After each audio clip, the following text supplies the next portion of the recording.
Hello, I'm Llewellyn King, the host of White House Chronicle. Today we have a special program. We're going to take a look at natural gas, which has become an essential fuel in the United States, not only for generating electricity and of course for use in homes, for heating, etc., but also as an export commodity. A few decades ago, natural gas was regarded as a depleted resource. Now it is a very valuable one, thanks to a resource and a technology, or several technologies, coming together. We're going to look at the greening of natural gas, how it can become more environmentally acceptable. And I have today two experts on the subject from the consultancy Guidehouse. They are Daan, Director, Energy for Guidehouse. He is based in the Netherlands. He has extensive experience in the greening of energy. And by Mark Eisenhower, as a partner, Energy and Sustainability Infrastructure, also for Guidehouse. He is based in Washington, D.C., and he has spent a very fruitful career in natural gas, both in the United States and abroad.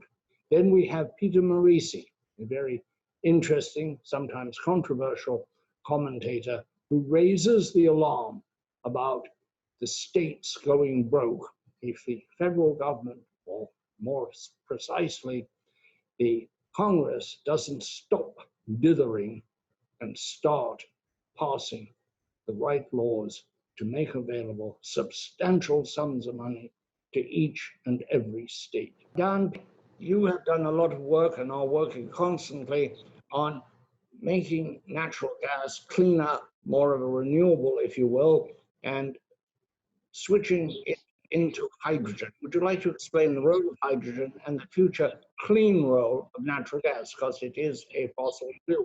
Natural gas has many functions in the energy system today, but in fighting climate change and moving towards a decarbonized energy system, while still, wanting to heat homes and industries and heavy transport, there is a growing, promising role for hydrogen. Hydrogen, the lightest molecule, can be used for actually many of the applications for which natural gas is used today. It can also be transported through the same gas infrastructure that is around today. So it is, I think, going to be increasingly obvious to transition from a natural gas system today towards what some people call a hydrogen economy. Mark, in Washington, are there other ways of making natural gas even more acceptable from an environmental point of view than it is now? Absolutely, Llewellyn. The way that we view the systems at Guidehouse is that the natural gas infrastructure and the electric value chain are very complementary in terms of getting to the mid-century decarbonization goals. And there's a number of steps that we think we can make in the near term to start that journey and decarbonize the product that's in the natural gas infrastructure. In particular, renewable natural gas can play an important role. The technology is advanced to the point where it can be produced today. The challenge is that it's more expensive than the natural hydrocarbons. And then as you progress along the path that you were talking to Daan about, as we start to bring hydrogen into the system, you can have hydrogen-enriched natural gas to complement the RNG. And those two steps in particular will take us a long way towards decarbonizing some of the production that's required for the future use off of the infrastructure. How polluting is natural gas as we use it today, as it is burned in gas turbines today? It's the cleanest burning fossil fuel, as you're aware. The technologies that are making engines more efficient, the emissions technologies are all been vastly improved. There's a number of companies that have joined together to reduce line loss and emissions of methane directly from the natural gas infrastructure systems. I think we're improving by leaps and bounds in that regard. So I think that with existing technology, we are able to bring the carbon footprint down, but there are clearly things we can do in the future to continue that journey. If we extract the carbon from the natural gas, even by making hydrogen from it, what happens to that carbon? So we are also doing work at Guidehouse with respect to carbon capture systems that you alluded to. Maybe Daan might be better positioned to give us some insights there. That's been part of the scope of work that he's currently looking at. So there is maybe good to just point out the two ways in which to produce hydrogen. So indeed, using natural gas, capturing CO2 and storing that below ground in kind of empty gas fields, that is a promising technology that is being implemented in port locations around the world, or planning to do so in the coming years. And then there's the ability to produce hydrogen from wind power and using wind and solar PV, so basically the splitting of water in what we call an electrolysis process. So that is what we call renewable hydrogen. So using natural gas and CCS to produce low carbon hydrogen, plus the ability to use renewable electricity to produce clean renewable hydrogen. Those forms of hydrogen, they work together very well. And yeah, that is where, especially in the green hydrogen, the renewable hydrogen, we see a very large potential for cost reductions going forward. What is blue hydrogen? Blue hydrogen is the option of natural gas combining with CCS. That's generally typified called blue hydrogen. The renewable option that I just talked about is generally called green hydrogen. Mark, the United States, I assume, is at this point the largest consumer of natural gas. What do we have to do to make it green on a vast scale? Well, I think there's a number of things that we can do, Llewellyn, that we've talked about. But I think the situation that many of our clients find themselves in is we're going to have to create policies that put the right structure in place in order for companies to take that glide path toward the mid-century decarbonization goals. When you think about the stakeholder groups that utilities in particular, need to answer to, so you have shareholders, you have the regulators, policymakers, and then the communities in which they serve. And what those stakeholders have set for the current framework is to have a low-cost, reliable, and safe energy delivery system. And many of the things that we've talked about, renewable natural gas, hydrogen, and other emerging technologies, are going to be more expensive than the systems that we have in place today. So the policies need to incent the companies to make the right decisions to make those investments, so we get the good balance between deploying capital correctly and wisely over the long term and achieving those mid-century goals. A number of utilities, American utilities, have said that they plan to be carbon zero by the middle of the century.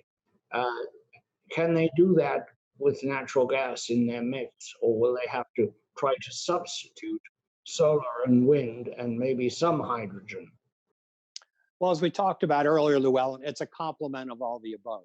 We do expect more renewables in the generation mix, coupled with what you do with the infrastructure. Together, the studies that we've done, and Daan in particular has done some very deep dives into this subject matter, we think that you can use the two systems together and get to those goals. There may be different products that are moving through the infrastructure and the delivery system, but it is achievable to use the natural gas infrastructure coupled with the electric system to get to the mid-century goals that many of the companies are speaking to. Daan, is Europe further ahead than the US on the use of clean natural gas, either as hydrogen or where the carbon has been removed in some way or captured?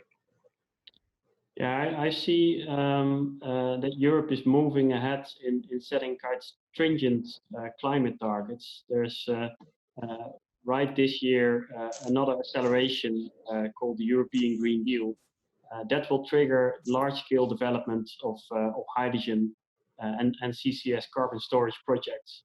But I also see, parts of the US moving very rapidly, and some of the announced investments in hydrogen in Canada, in the US. So it's a development that we see globally. I mean, Japan, South Korea, China, everybody invests in scaling up hydrogen. There is really a feeling of a kind of new momentum in driving down costs. And there's even the promise that the cost of this renewable green hydrogen can almost fall as low as the natural gas price in the foreseeable future. It's also a way of storing energy, isn't it, hydrogen? If we use surplus generation from wind, from solar, from hydro, it can be stored if it's converted by electrolysis into hydrogen, can it not? That's correct. Yeah, that is indeed the starting point for many investments that we see being announced today.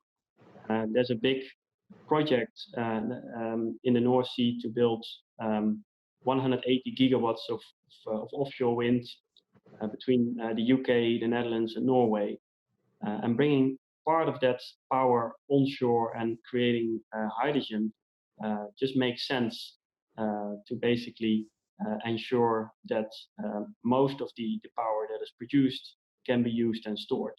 So it's indeed hydrogen and renewable electricity are very much complementary indeed, yeah. Mark, in the US, is there a struggle between going solar, going wind, and reforming hydrogen? I mean, reforming natural gas to hydrogen, or is this a natural progression in tandem? It is a natural progression, Llewellyn, but again, we need reforms in policy in order for the utility companies in particular to understand, how they're going to get compensated for making the transition. There will be parts of the system, both on the electric side and the natural gas side, that are going to continue to have to be amortized over their respective customer bases. A lot of these investments are long-lived, and we need to figure out how to best utilize them and how they fit into this future decarbonized world. For the benefit of our listeners on Sirius XM Radio, the POTUS channel 124, you are listening to White House Chronicle. I am Llewellyn King, the program host. My guests today are Daan Peters and Mark Eisenhower, who consult on energy and sustainability and infrastructure for Guidehouse, a global consultancy, and Peter Morisi, who is a columnist, economist, and professor at the R.H. Smith School of Business at the University of Maryland. White House Chronicle airs nationwide on 200 stations and worldwide on the Voice of America television and radio in English and Chinese. We are now available as a podcast on Apple, Spotify, Stitcher, and your favorite audio platform. This is for either of you, but hydrogen isn't a new fuel. It's been talked about for a long time after and during the energy crisis in the 1970s and the 80s. There was a lot of emphasis on hydrogen, but it was directed towards transportation and fuel cells. That doesn't seem to be so active now. It appears that we've decided that electric cars are the way to go. Would there be a reasonable assumption? And therefore, we've decided de facto that natural gas will be used to generate electricity as hydrogen or as natural gas or some mixture of the two. Yeah, I think there's a big difference between the earlier discussion of hydrogen, the earlier promise of hydrogen, and today the biggest difference, or one of the differences, the huge decrease in cost of solar PV.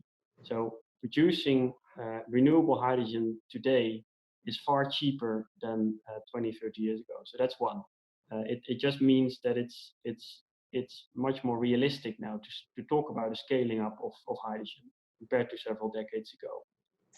Indeed, what we see is also in light passenger vehicles, the enormous promise of battery electric vehicles, where we see a role for hydrogen, in particular in transport, is in heavy trucking, so long distance trucking.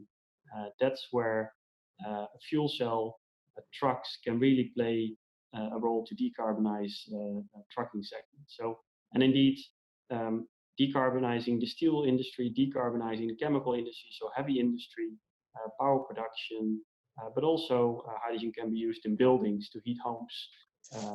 So there's a variety of options, but indeed, and there is also some focus on passenger cars, but generally it's felt that hydrogen can play a role in the harder to decarbonize heavy transport segments. Mark, in the 1970s, natural gas was regarded as a depleted fuel that the Department of Energy, the very new Department of Energy, announced or told reporters once, don't worry about natural gas, it's a depleted fuel, it's over. And now it is really the primary fuel. How has that happened? Is that simply because of fracking, or there are other forces at work? Well, I think it's a combination, Llewellyn. We were fracking wells well before the shale revolution. Really coming out of the 70s, the focus in terms of natural gas production was on tight sands and other formations that required stimulating the reservoir in order to get the hydrocarbons out. What the shale revolution was able to do was to perfect some of those techniques, horizontal drilling in particular, so you could keep the drill bit in the reservoir as opposed to a vertical well where you had a very limited amount of space to get into that rock and extract the hydrocarbon. So it's really been a combination of the improvements in drilling and fracturing the reservoirs, and how to increase that to almost, a lot of us think of it as more of manufacturing. So there's very low risk in drilling these wells. The production is very prolific, and there's been a lot of shale that we could not exploit before the change in the technology. So it wasn't a limited resource as much as it was the technology that we were applying changed. And in Europe, Daan, how secure is the supply of natural gas? Russia is a big supplier, it's building pipelines in Europe, and yet the Russians have been known to curtail the supply of natural gas for political reasons. How secure is it? Yeah, in recent years, we've seen a lot of LNG terminals being built. So almost all the countries in Europe have been interested in building LNG terminals. What we've seen is that this does increase the security of supply. So you can basically import liquefied natural gas from places like, including the US, right? A big export of LNG. So that helps to ensure security of supply. Plus, there are some new pipelines being built also from other regions. But indeed, there is a discussion on security of supply. This partly also drives the political support for renewable gas that can be produced domestically at large volumes. How much gas will come after the new North Sea fuel? How much hydrogen will it produce? Well, what we think is that ultimately hydrogen will be demand constrained. So basically, the production of hydrogen, the volumes are almost limitless. I mean, you can produce a lot of hydrogen from offshore wind. You can also produce from solar PV in southern regions. You can produce it in the deserts at large volumes and ship it using pipelines to transport it elsewhere. So really, ultimately, renewable electricity becoming so cheap volumes are not going to be an issue anymore going forward. And finally, hydrogen, which we're looking to, and which you certainly are looking to, it doesn't have quite the same energy content as natural gas, does it? That's correct. Yeah, it's about a third of the energy content. So you need more volume of it. That's correct. Yeah, yeah. Can you put more volume through the same turbine, or do you need a larger turbine? Yeah, some modifications in turbines are necessary. We're not saying that using hydrogen in the existing gas infrastructure is something that can happen one-on-one straight away. So some modifications in turbines are needed. A company like GE is offering a wide range of hydrogen-ready turbines today, but in a range of demand of users, energy users. Some modifications will be needed. This is all very exciting. Mark, in the US, we are building some hydrogen burning plants, are we not, or some hydrogen using plants? We are indeed, Llewellyn. I would say they're far and few in between relative to where we need to go. I think a lot of the work that Daan's talking about that's occurring in the EU can be leveraged to help the North America move in the same direction. And we've really seen the market here in North America catch up very quickly with what our colleagues in the EU have been doing. So definitely achievable. This is all very exciting. What does the future of natural gas supply look like? Is it fairly good? Are we going to have 100 years supply? Would that be a reasonable calculation? Or are we going to have a crisis? Are we going to talk about peak gas the way we used to talk about peak oil? I don't think we're headed towards a crisis. I think as we bring other products like renewable natural gas, hydrogen-enriched natural gas, the hydrogen that you and Daan have been talking about into the system, I think, as Dan said, especially with hydrogen, that the production capabilities are almost limitless. So I would not forecast a crisis per se, although it's always good to plan for one. But I don't think we have a natural gas crisis on the horizon. It must be exciting for you gentlemen to be working in the clean future, driving towards a cleaner future, keeping climate change at bay. Is that part of what stimulates you? Is that part of why you get up in the morning? Llewellyn, I'm having so much fun helping our clients understand how to position themselves for the future.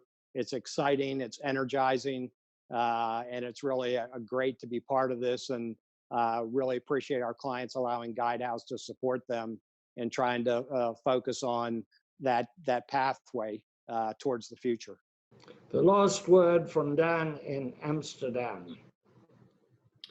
Yeah, I think it's amazing that clean energy almost becomes business as usual. So there's a lot of excitement today. There's a big promise. We're not there yet. There's a lot of work to be done. It was great to be on your show, Llewellyn, to talk about this. And I hope we get the opportunity to talk again once, Llewellyn. Well, I thank Mark Eisenhower in Washington and Daan Peters in Amsterdam, both with the globe-circling consultancy Guidehouse. Cheers and good luck on your mission. Thank you. Thank you. Peter Morisi is a columnist, economist, professor at the University of Maryland's R.H. Smith School of Business. I am an admirer. I have enjoyed his writing for many years now. Sometimes I agree 100% and sometimes I disagree 100%. But it's a great honor to know him and to have him on this broadcast. Peter, you have an extraordinary column you put together in which you say if the federal government does not act quickly, if Congress does not get its act together very fast to bail out the states, there will be a massive catastrophe with unemployment going through the roof. 11% of the workforce is employed by the local governments, and of course all our services will stop. How dire is it, and why does it have to be thus? Well, there are 20 million people under normal circumstances that work for state and local governments. That's as large as manufacturing and construction put together. The states have taken an enormous hit from the shutdown. Remember, they depend on hotel taxes, car rental taxes, airport fees, income taxes, sales taxes. You know, with half of the families in America losing income, as well as those unemployed, it's just simply too big a hit on their tax base. They're likely to look at somewhere between 250 billion and 500 billion. In the meantime, they're dealing with the crisis. And so the second half of this year, we're going to see some major layoffs if the states don't get some assistance from the federal government, just like the airline industry did. And the thing about it is that we know the states are going to come back. It's not like the airlines. We're going to need municipal services. We can debate as to whether the state and local governments are too big or too small, but this is not the time for that. Right now, we have to keep things going. And you say in this article, which I have in front of me, fiddling while the economy burns. How urgent is the crisis? Oh, I think it's quite urgent. We're near the middle of the year. The state governments generally cannot borrow to balance their budgets. They can fudge that a bit. I mean, it isn't 100%. It can be tinkered with. But by and large, if they're short 25% of their revenue, there's going to be a lot more layoffs. We've already had 1.5 million people laid off from state and local governments in the last 60 days, in April and May. And that's going to continue. Right now, though, the Democrats come up with this massive bill, far in excess of what the state governors have asked for. You know, there's a consensus among Republicans and Democrats through the National Conference of Governors, National Association of Governors, of how much assistance they need. And it's a reasonable request, near as I can calculate and reckon. So you got the Democrats on the one hand coming up with a $3 trillion bill, and the governors are asking for $500 billion. So the Republicans aren't going to pass that in the Senate.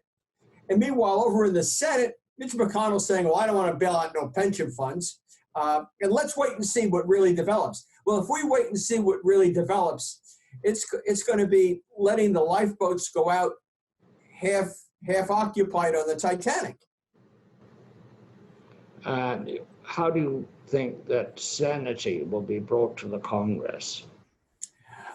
I think what will happen is we'll start to see restrictions on local services. The people will have to be laid off in order to make ends meet. State governments can't write checks for which there's no money in the bank, and local governments especially. And so if we start to see inadequate police protection, inadequate garbage pickup, and things of that nature, then we're going to see some movement. Libraries won't reopen. The great reopening here that we're going to have is going to be very incomplete because the local governments won't have the money to do it. And then people will reckon that something needs to be done. Cheers, Peter. Thank you for coming on the broadcast. All the best. That's our show for today. Thank you for coming along. My guests today have been Daan Peters, Mark Eisenhower, and Peter Marisi. Mind how you go. We're opening up, but please don't open up into disaster. Do it carefully. Until next week. Cheers.